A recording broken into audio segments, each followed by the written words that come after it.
ஆண்டவராகிய இயேசு கிறிஸ்துவின் நாமத்தில் அன்பின் வாழ்த்துக்கள். அன்பானவர்களே, எப்படி இருக்கீங்க? நல்லா இருப்பீங்கன்னு நம்புறேன். நல்லா இருக்கணும்.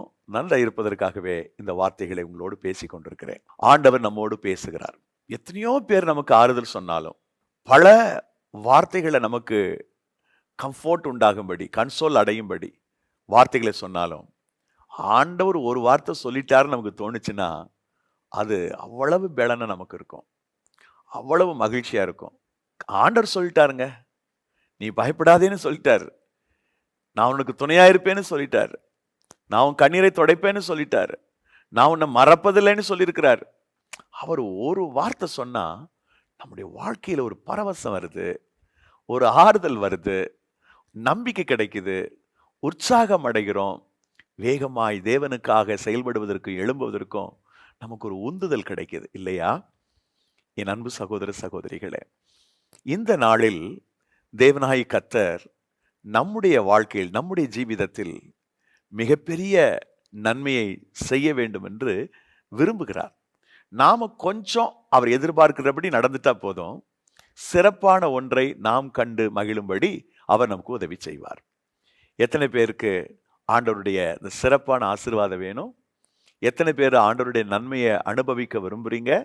அப்படின்னா இந்த மெசேஜை நீங்க கவனிங்க, கேர்ஃபுல்லா நீங்க கவனிக்கணும்.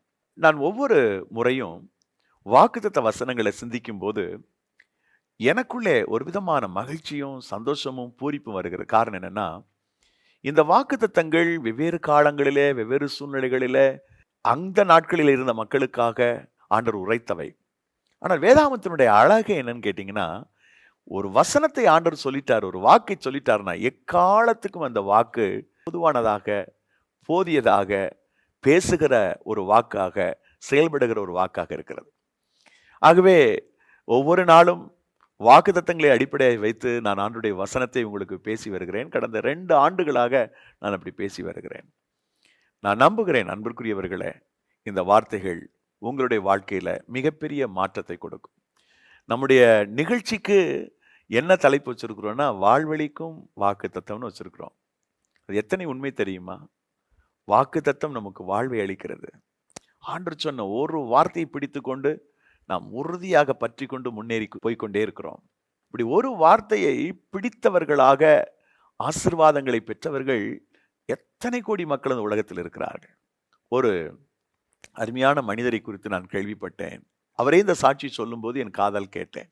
கேரளாவிலிருந்து ஒரு 2 ரூபாய் பணம் ஆண்டவர் சொன்னார புறப்பட்டு போ. இந்த 2 ரூபாயை வச்சுக்கிட்டு கேரளா பகுதியிலிருந்து நடந்தே கொடைக்கானலுக்கு வந்தார் அவர்.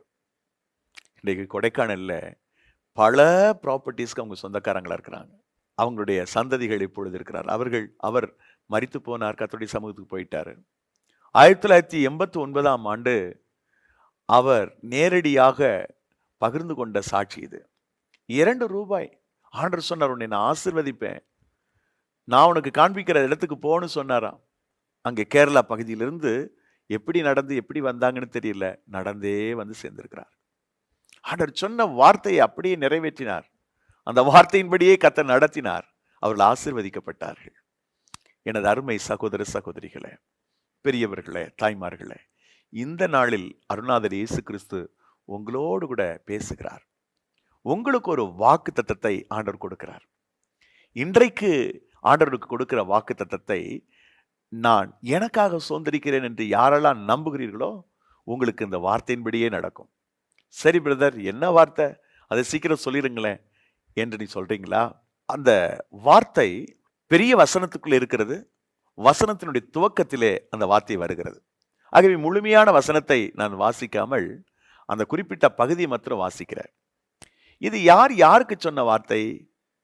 தேவனுடைய வார்த்தையாக தன் மகனுக்கு தகப்பனாகி யாக்கோபு சொன்ன வார்த்தை.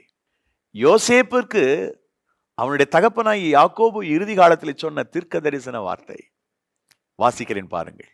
ஆதியாகமம் 49:25. உன் தகப்பனுடைய தேவனாலே அப்படி ஆயிற்று, அவர் உனக்கு துணையாயிருப்பார்.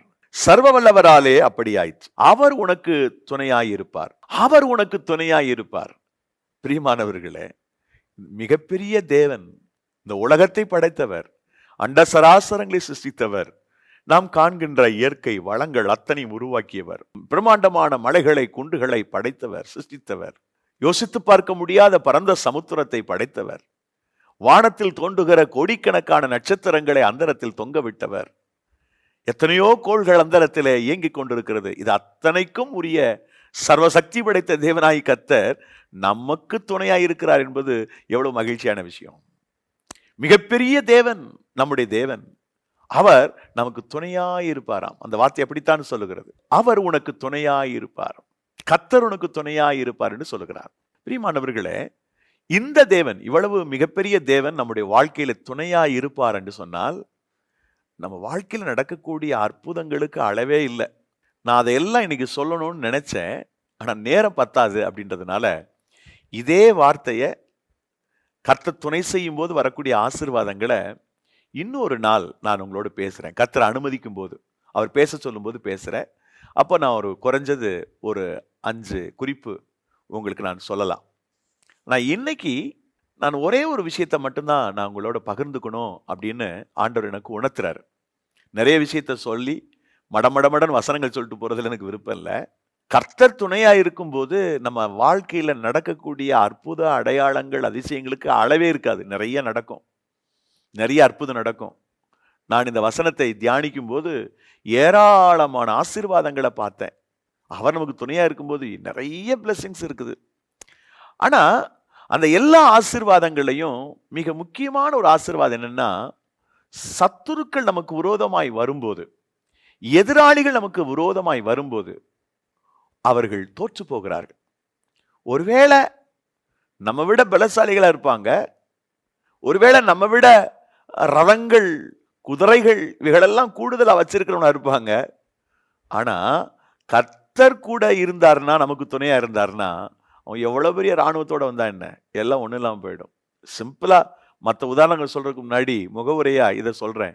கர்த்தர் என் கூட இருக்கிறார். இந்த யுத்தம் கர்த்தருடையது. இஸ்ரவேலின் தேவனாகி கர்த்தருடைய நாமத்துல நான் வர்றேன். இந்த யுத்தம் கர்த்தருடையதுன்னு தாவீது போனான். கோலியாத்தினுடைய உருவத்தோற்றத்தை பார்த்து மற்ற எல்லா யுத்த சமர்த்தகர்கள், இஸ்ரவேலுடைய யுத்த சமர்த்தகர்கள் ஓடி ஒளிந்து கொண்டார்கள்.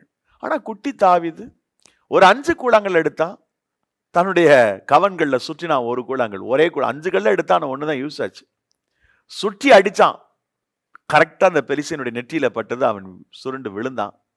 ஓடி போய் அவன் பட்டயத்தை எடுத்தே அவன் தலையை வெட்டினான். சவுல் கொன்றது 1000, தாவீது கொன்றது 10000 என்று புகழ துவங்கினார்கள் ஜனங்கள். ஒரே ஆரவாரம், வெற்றி, ஆர்ப்பரிப்பு. பிரியமானவர்களே, நம்ம விட ரொம்ப பலசாலியா இருக்கலாம், அச்சுறுத்தக்கூடிய தோற்றம் இருக்கலாம், பணபலத்துல, ஜனபலத்துல, டேலண்ட்ல, திறமையில, அப்பப்பா நம்ம பக்கத்திலே போக முடியாது அப்படின்னு நம்ம சூழ்நிலை இருக்கலாம். ஆனா இந்த வல்லமையான தேவன் மாத்திரம் நம் பட்சத்துல இருப்பார் என்று சொன்னால் எல்லாத்தையும் ஜெயிச்சுக்கிட்டே போயிடுவீங்க. இப்போ இதை உங்களுக்கு நினைவூட்டதான் நான் உங்களோட பேசிட்டு இருக்கிறேன். நீங்க யாரை ஆராதிக்கிறீங்க, யாரை தொழுது கொள்றீங்க?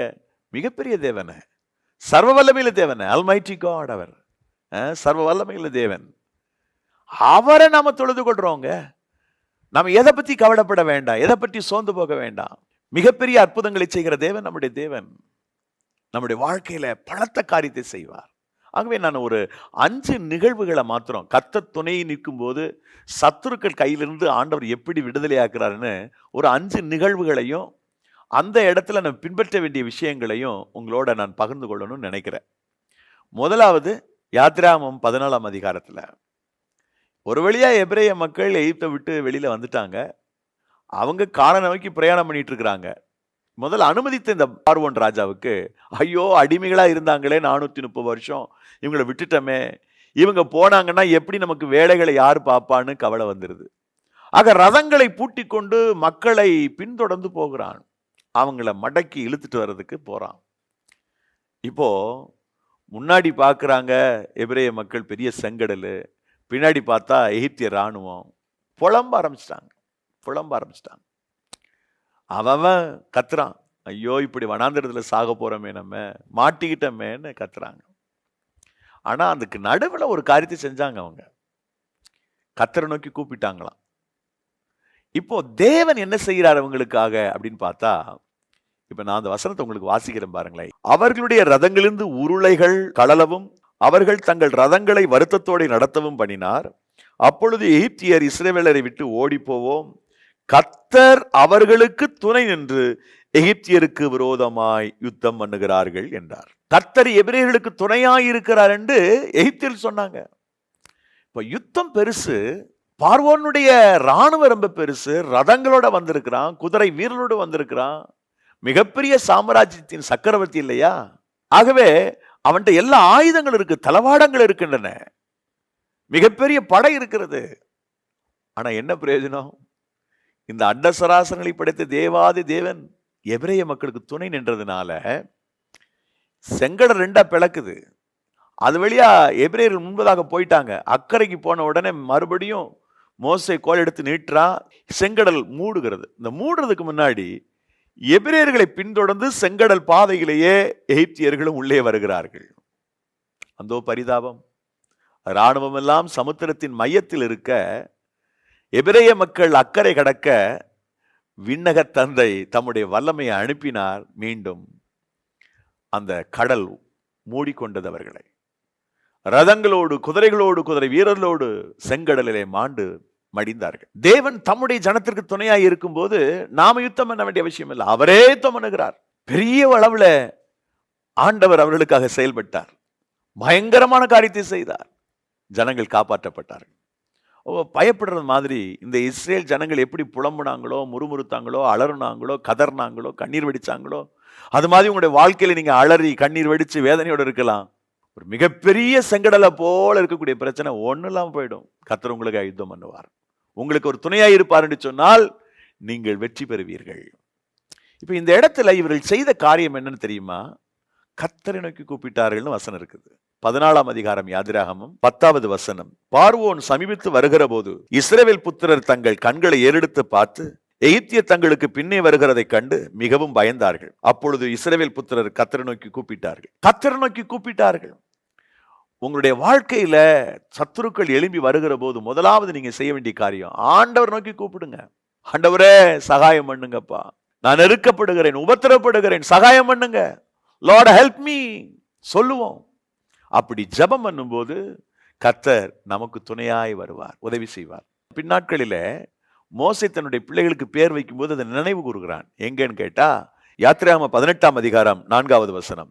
என் பிதாவின் தேவன் எனக்கு துணை நின்று பார்வோனின் பட்டயத்திற்கு என்னை தப்புவித்தார் என்று சொல்லி மற்றவனுக்கு எலியேசர் என்று பெயரிட்டான்.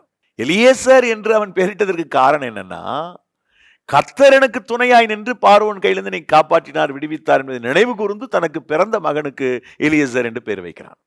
கர்த்தர் துணை நின்றாருங்க. இவ்வளோ பெரிய ராணுவம் வந்துச்சு, ஆனா ஒன்னும் இல்லாம கர்த்தர் பண்ணிட்டாரு, எங்களை கர்த்தர் காப்பாற்றினார்னு சொன்னான். நம்பர் 1.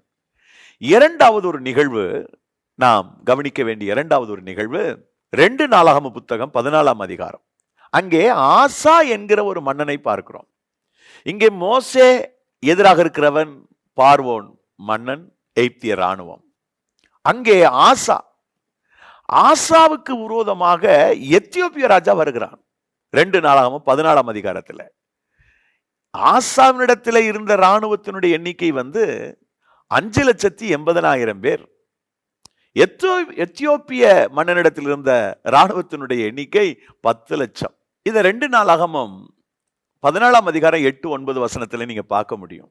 5,80,000 பேர் தான் இவன் பக்கம் இருக்கிறாங்க, ஆசா பக்கம். எத்தியோப்பிய ராஜாவினுடைய பக்கத்துல எவ்வளவு பேர் இருக்காங்கன்னா 10 லட்சம் பேர் இருக்கிறாங்க. அவ்வளவு பேர் நிக்கிறாங்க. இப்ப ஆசா என்ன பண்றான்? ஆண்டவரை பார்த்து வேண்டான், ஜெபிக்கிறான். இன்னும் கூட ஒரு வசனத்தை நான் வாசிக்கிறேன். 2 நாளாகமம் 14ஆம் அதிகாரம் 11வது வசனம். ஆசா தன் தேவனாகி கர்த்தரை நோக்கி கூப்பிட்டு, கர்த்தாவே, பலமுள்ளவனுக்காகிலும் பலனற்றவனுக்காகிலும் உதவி செய்கிறது உமக்கு லேசான காரியம். எங்கள் தேவனாகி கர்த்தாவே, எங்களுக்கு துணை நில்லும், எங்களுக்கு துணை நில்லும்.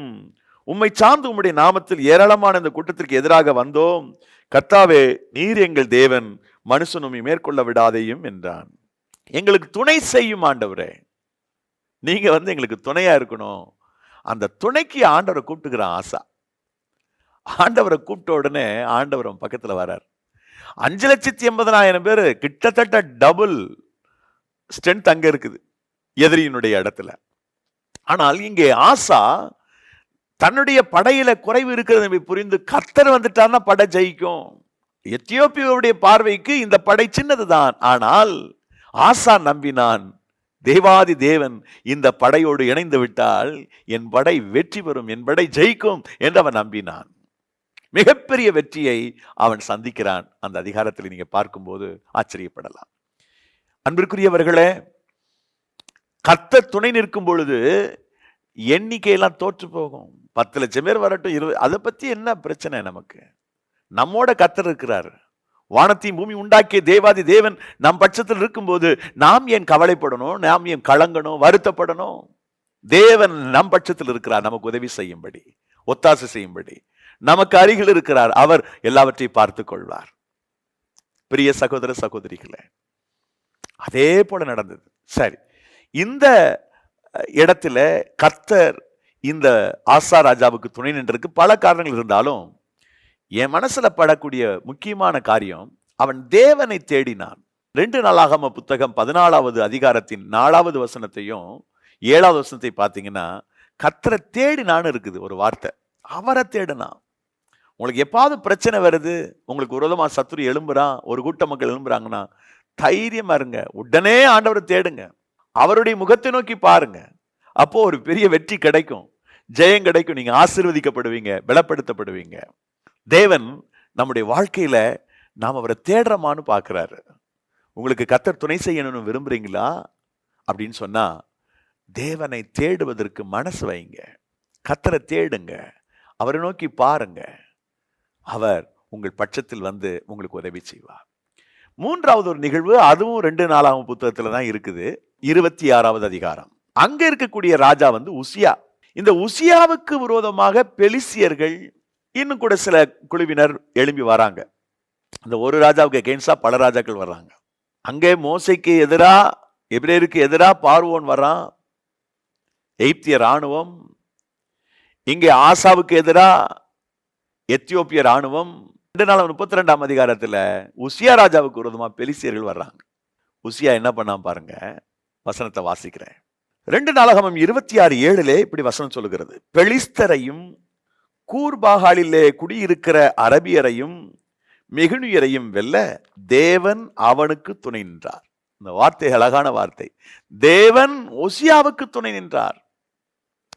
உசியாவுக்கு தேவன் துணை நின்றதுனாலதான் பெலிஸ்தியரை மேற்கொள்ள முடிந்தது, மெகுனியரை மேற்கொள்ள முடிந்தது, அரபியரை மேற்கொள்ள முடிந்தது. தேவன் அவன் பட்சத்தில் ஜெயத்தை கொடுத்தார். கர்த்தர் துணை நின்றார். வெற்றி கொள்ளும்படி கர்த்தர் உசியாவுக்கு துணை நின்றார். இந்த வெற்றிக்கான காரணம் பாத்தீங்கன்னா நிறைய சொல்லப்பட்டாலும் நான் இந்த இடத்துல சொல்ல விரும்புறது வசனம் 4. அவன் தன் தகப்பனாகிய அமத்சியா செய்தபடி எல்லாம் கர்த்தரின் பார்வைக்கு செம்மையானதை செய்தான். கர்த்தரின் பார்வைக்கு செம்மையானதை செய்தான். கர்த்தரின் பார்வைக்கு செம்மையானதை உசியா செஞ்சதுனால தேவனாகி கர்த்தர் உசியாவுக்கு துணையாயிருந்தார். அவன் வெற்றி பெற்றான். பெலிஸ்தியர்கள், அரபியர்கள், மெகுனியர்கள், இவங்க எல்லாத்தையும் ஒரு ராஜா ஜெயிக்கிறான். இது எப்படி சாத்தியம் என்றால் தேவனாகிய கர்த்தர் அவனுக்கு துணை நின்றார். உங்களுக்கு விரோதமா எழும்பி இருக்கக்கூடிய பிரச்சனை எவ்வளவு பெருசா இருந்தாலும் கவலைப்படாதீங்க. உங்களோடு கர்த்தர் இருப்பாரானால், உங்களுக்கு தேவன் துணையா இருப்பாரானால் ரொம்ப எளிதா நீங்க ஜெயிப்பீங்க, வெற்றி பெறுவீங்க. 4வதாக நாம் 2 நாளாகம புத்தகம் 32 அதிகாரத்துல மற்றொரு நிகழ்வை பார்க்கிறோம். இங்கே எசேக்கியாவிற்கு விரோதமாக அசீரிய படை வருகிறது. ஒவ்வொரு இடத்துலையுமே நம்ம யாத்ராமத்துல பார்த்தோம், எகிப்திய ராணுவம், அங்கே மோசே. அடுத்து 2 நாளாகம 14ஆம் அதிகாரத்துல பார்த்தோம், ஆசாவுக்கு எதிரா எத்தியோப்பிய ராணுவம். 26ஆம் அதிகாரம் 2 நாளாகமத்துல பார்த்தோம், உசியாவுக்கு எதிரா பெலிஸ்தியர், அரபியர், மெகுனியர். இங்க வாசிக்கிற 32ஆம் அதிகாரத்துல எசேக்கியாவுக்கு எதிரா அசீரிய ராணுவம். அவன் பயங்கரமா வந்து அச்சுறுத்துறான், சனகரிப்பு. அந்த நேரத்துல அருமையான தேவ மனுஷன் எசேக்கியா ஜெபிக்கிற ஜெபத்தை நாம பார்க்கலாம். 2 நாளாகம புத்தகம் 32ஆம் அதிகாரம் 8வது வசனம். அவனோடு இருக்கிறது மாம்சபுயம், நமக்கு துணை நின்று நம்முடைய யுத்தங்களை நடத்த நம்மோடு இருக்கிறவர் நம்முடைய தேவனாய் கர்த்தத்தானே என்று சொல்லி அவர்களை தேற்றினான். யூதாவின் ராஜாவாகிய எசேக்கியா சொன்ன அந்த வார்த்தைகளின் மேல் ஜனங்கள் நம்பிக்கை வைத்தார்கள். அவன் மாம்சத்துல இருந்து நிக்கிறான்ப்பா, ஆனா நம்மோடு இருக்கிறவர் கர்த்தர். என்று ஜனங்களை தேற்றினான். வசனம் ரொம்ப அழகா சொல்லுது. இவன் சொன்ன வார்த்தையை அப்படியே ஜனங்கள் நம்பினாங்களாம். அதாவது வெகு ஜனங்கள் நம்பக்கூடிய அளவிற்கு பேசினான். சும்மா பேச முடியாது, அவன் நம்பிக்கை வச்சாதான் பேச முடியும். ஆக இந்த இடத்துல தேவன் மேல் ஆழமான நம்பிக்கையுள்ளவனாக இந்த மனிதன் இருந்தான் என்பதை நாம் பார்க்கிறோம். தேவன் மேல் ஆழமான நம்பிக்கை. கர்த்தர் பார்த்துக்குவார், அவர் நம்மோடு இருக்கிறார், நமக்கு துணையாய் இருக்கிறார். சத்துரு வெட்கப்பட்டு போகும்படி அவர் கிரியை செய்வார், அவர் நமக்கு துணையாயிருந்து நம்மை ஆசீர்வதிப்பார் என்று அவன் தைரியமாய் சொன்னான். எனது அருமை சகோதர சகோதரிகளே, இந்த நாளில் ஆண்டவர் உங்களுக்கு உதவி செய்ய விரும்புகிறார். நீங்கள் அவர் மேல் வைக்கிற நம்பிக்கை, அவர் மேல் வைக்கிற விசுவாசம் நிச்சயமாக வெற்றி பெற உங்களுக்கு உதவி செய்யும். மறந்துடாதீங்க. ஐந்தாவதாக எஸ்ரா அங்கே எதிர்த்து நிற்கிற யூதர்கள். இத எஸ்ரா 8:22 வழியிலே சத்துருவை விலக்கி எங்களுக்கு துணை செய்யும்படிக்கு என்று எஸ்ரா குறிப்பிடுகிறார். எங்களுக்கு துணை செய்யும்படிக்கு கர்த்தர் துணையா இருந்தார் எஸ்ராவுக்கு, இல்லைன்னா காரியம் அப்படி நடந்திருக்காது. எஸ்ரா, நெகேமியா, செருபாபேல் இவர்களை கர்த்தர் நாட்களிலே அற்புதமாய் பயன்படுத்தினார். கர்த்தர் அவருடைய வேலையில துணையா இருந்ததற்கு காரணம் என்ன? குறிப்பாக இந்த இடத்துல எஸ்ரா சொல்ற இந்த இடத்துல கவனிச்சீங்கன்னா 21வது வசனத்துல நம்ம வாசிக்கிறோம், அகாவா நதி அண்டையில உபவாசத்தை கூறினான்னு வாசிக்கிறோம். தேவ சமூகத்துல உபவாசித்து ஜெபிக்கும் போது, நம்ம தேவ சமூகத்துல அர்ப்பணித்து நம்ம காத்திருந்து முன்னேறும் போது அவர் நமக்கு துணையாக இருக்கிறார். ஏன் உபவாசம் போடுறோம்? கர்த்தரை நம்ம வழிக்கு கொண்டு வரதுக்காக இல்ல, நம்மளை சரிப்படுத்தி அவருக்கு பிரியமானவர்களா நம்மளை மாத்திக்கிட்டு அவருடைய துணையோடு போவது. நீங்க எப்போதெல்லாம் உபவாசிக்கிறீங்களோ அப்போதெல்லாம் கர்த்தர் உங்களுக்கு துணையா இருப்பார், அவர் உங்களுக்கு தயவாய் இருப்பார், எல்லாவற்றையும் நன்மையாக அவர் முடிய பண்ணுவார். நிறைய நேரங்கள்ல அவருடைய துணையை நாம விட்டுடுறோம், அவருடைய துணையை நாம அனுபவிக்க மறந்துடுறோம், அவருடைய துணையினால நாம் ஆசீர்வதிக்கப்பட முடியாதபடி போய்விடுகிறது. அவருடைய துணையை பயன்படுத்துவதில்லை, நாம அவர் நமக்கு துணையா இருக்கிறார் என்பதை ஃபீல் பண்ணாதனால நிறைய ஆசீர்வாதங்களை இழக்கிறோம். பிரியமானவர்களே, ஒரு 5 நிகழ்வுகளை நான் உங்களுக்கு சொன்னேன். மோசேக்கு விரோதமாக எகிப்திய ராணுவம் அங்கே மக்கள் செய்த தேவனை நோக்கி கூப்பிட்டார்கள். இரண்டாவது, ஆசாவுக்கு விரோதமாக எத்தியோப்பிய ராணுவம் அவன் செய்தது கர்த்தரை தேடுனான். மூன்றாவது, உசியாவுக்கு விரோதமாக பெலிசியர்கள், அரபியர் போன்றவர்கள் அவன் செய்த காரியம் கர்த்தருக்கு முன்பாக செம்மையா நடந்துட்டான். நாலாவது, 2 நாளாக 32 அதிகாரத்துல எசேக்கியா அவனுக்கு விரோதமாக அசிரியர்கள் அவன் செய்த காரியம் நம்பிக்கை உள்ளவனாக இருந்தான், ஜனங்களை நம்பிக்கைக்குள்ள கொண்டு வந்தான். ஐந்தாவதாக எஸ்ரா எதிர்த்து நின்ற யூதர்கள். எஸ்ரா செய்த காரியம் உபவாசம் செய்தான். இதை நாம் செய்யும் போது கர்த்தர் நமக்கு துணையாய் இருப்பார், நம்முடைய காரியம் எல்லாம் ஜெயமா மாறும். அன்பானவர்களே, நான் தோற்று போய் கொண்டே இருக்கிறேன், வெற்றி பெறுவதற்கான வாய்ப்பு எனக்கு இல்லை என்று சொல்கிறீர்களா? கர்த்தர் நமக்கு துணையாய் இருந்தால் வெற்றி தானாக வரும். நாம் வெற்றி பெறாமல் இருப்பதற்கான காரணம் தேவன் நமக்கு துணையாக இல்லை. தேவனை துணையாக பெற்றுக்கொள்வதற்கு என்ன செய்ய வேண்டும்? ரொம்ப சிம்பிள். சுருக்கமா சொல்லணும்னா, ஆண்டவருடைய வார்த்தைக்கு பயப்படுங்கள், அவரை நோக்கி பாருங்கள். இந்த தேவன் உங்களுக்கு துணையாய் வருவார், ஜெயத்தை தருவார், நீங்கள் சந்தோஷப்பட்டு களி கூறுவீர்கள். ஜெபம் செய்வோம். நேசிக்கிற எங்கள் பரலோக தந்தையே, இந்த ஆசீர்வாதமான தருணத்திற்காக ஜெபிக்கிறோம். உம்முடைய பொற்பாதம் அணிந்து ஆண்டவரை வேண்டுகிறேன். யாரெல்லாம் நம்பிக்கையோட விசுவாசத்தோட இந்த வார்த்தைகளை கேட்கிறார்களோ பார்க்கிறார்களோ அவர்கள் அத்தனை பேரையும் ஆசீர்வதியும். அவர்களுக்கு நீ துணையாய் இருந்து அவர்களை உயர்த்தும்படி ஜெபிக்கிறேன். Lord bless them Jesus. ஹalleluya. ஆண்டவரே, இந்த வார்த்தைகளை கேட்டுக்கொண்டிருக்கிற ஒவ்வொருவருக்கும் ஒரு புது பலன் கிடைப்பதாக, புதிய வல்லமை கிடைப்பதாக, ஜெயிக்க வேண்டும், ஜெயிக்க போகிறோம் என்கிற அந்த உணர்வு பிள்ளைகளுக்குள்ளே வரட்டும் என்று ஜெபிக்கிறேன். உம்முடைய கரத்தில் ஒப்புக் கொடுக்கிறப்பா. எல்லா துதி கன மகிமை யாவும் ஒருவருக்கே செலுத்துகிறேன். இயேசு கிறிஸ்துவின் நாமத்தில் ஜெபிக்கிறோம் ஜீவனுள்ள நல்ல பிதாவே. ஆமென். ஆமென். அன்பானவர்களே, இவ்வளவு நேரம் பொறுமையோடு இந்த வார்த்தைகளை கவனித்து கேட்டதற்காக நன்றி. கர்த்தர் உங்களை ஆசீர்வதிப்பாராக. விசேஷமாக ஒவ்வொரு நாளும் 1 நிமிட வாக்குத்தத்தம் ஒன்றை அனுப்பி வருகிறோம். இந்த வாக்குத்தத்தம் உங்களுக்கு தேவைப்பட்டால் திரையில் தோன்றுகிற எண்ணை குறித்துக் கொள்ளுங்கள். 9600662466 என்ற எண்ணிற்கு நீட் ப்ராமிஸ் இல்லைன்னா வாக்குத்தத்தம் தேவை என்று டெக்ஸ்ட் பண்ணுங்க. உங்களுடைய பெயர் மற்றும் மாவட்டத்தினுடைய பெயரோடு அனுப்பினால் மிகவும் நன்றாக இருக்கும். ஆங்கிலத்தில் தேவை என்று சொன்னால் 9943921251 என்ற எண்ணிற்கு நீட் ப்ராமிஸ் டெக்ஸ்ட் பண்ணுங்க. உங்களுடைய நேம் அண்ட் டிஸ்ட்ரிக்ட் நேமை இன்க்ளூட் பண்ணுங்க. இந்த வசனங்கள் உங்களுக்கு ரொம்ப பிரயோஜனமா இருக்கும், ஆசீர்வாதமா இருக்கும். God bless you.